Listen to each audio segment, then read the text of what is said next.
wahres Leben wär nix anderes als das Verbrennen eines Lichts. Verloren geht kein einzig Teilchen, jedoch wir selber gehen ins Nichts, gehen ins Nichts.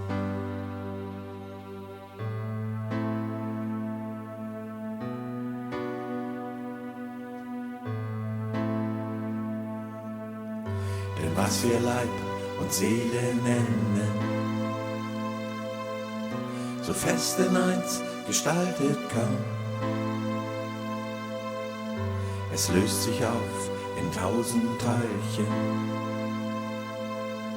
und wimmelt durch den öden Raum, den öden Raum.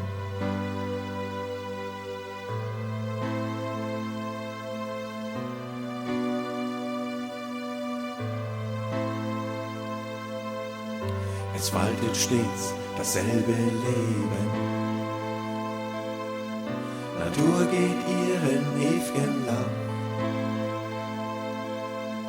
In 1000 neu erschaffenen Wesen stehen diese 1000 Teilchen auf, sie stehen auf.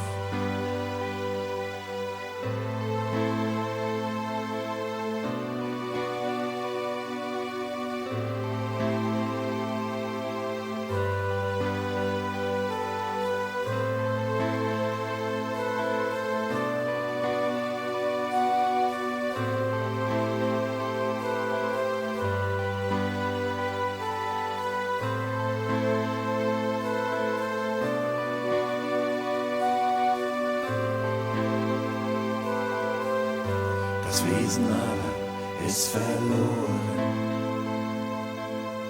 das nur durch ihren Bund bestand.